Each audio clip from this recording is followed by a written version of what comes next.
સુરેન્દ્રનગર જિલ્લાના દસાડા તાલુકાના વડગામે નાડોદ રાજપૂત સમાજની શૂટિંગ વોલીબોલ સ્પર્ધા 25 અને 26 ડિસેમ્બરના રોજ યોજાઈ હતી. ગામના શિક્ષિત યુવાન ભરતસિંહ ચાવડાના જણાવ્યા મુજબ દર વર્ષે યોજાતી આ સ્પર્ધા 40 વર્ષથી અવિરતપણે યોજાય છે. આ સ્પર્ધામાં 70 જેટલી ટીમોએ ભાગ લીધો હતો.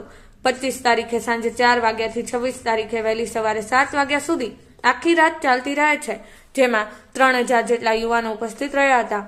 ગુજરાત રાજ્યમાં 70 ટીમો અને આટલી મોટી સંખ્યાની ઉપસ્થિતિમાં યોજાતી આ એકમાત્ર વોલીબોલ ટુર્નામેન્ટ છે, જેનું સમગ્ર આયોજન નાડોદ રાજપૂત સમાજના નવયુવાનો સ્વયં શિસ્તથી કરે છે. સમાજના અગ્રણી આગેવાનો આ સમયે યુવાનોમાં ખોટા દૂષણોથી દૂર રહી યુવાનો પોતાની શક્તિ, રમતગમત અને શિક્ષણમાં વધુમાં વધુ સમય આપે તેવું માર્ગદર્શન આપે છે.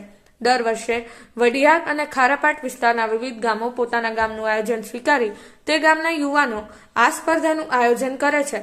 કુલ 70 ટીમોમાંથી ક્વાર્ટર ફાઇનલ, સેમીફાઇનલ અને છેલ્લે સેમીફાઇનલ થાય છે, જેમાં આ વર્ષે નવા ગામની ટીમ ફાઇનલમાં વિજેતા બની હતી.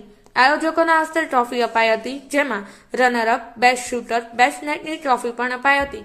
આવતા વર્ષે દસાડા ગામે 25 ડિસેમ્બરે યજમાન પદ સ્વીકાર્યું છે. સમગ્ર રાત ચાલતી આ ટુર્નામેન્ટમાં ભોજન, ચા તથા 2 વાર નાસ્તાની વ્યવસ્થા જે તે ગામના યુવાન આયોજકો નિઃશુલ્ક આપે છે, જેનો લાભ 3000 યુવાનોએ લીધો હતો.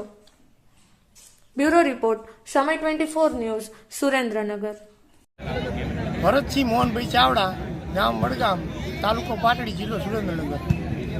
સુરેન્દ્રનગરથી માંડી અને રાધનપુર વિસ્તારના અમારા તમામ નાડોદા રાજપૂતના 5 પરગણામાં આ ટુર્નામેન્ટનું આયોજન છેલ્લા 40 વર્ષથી થઈ રહ્યું છે. ત્યારે આ નવયુવાનો આ ટુર્નામેન્ટ થકી પોતાની કૌશલ્ય કળા રમતમાં દાખવે છે.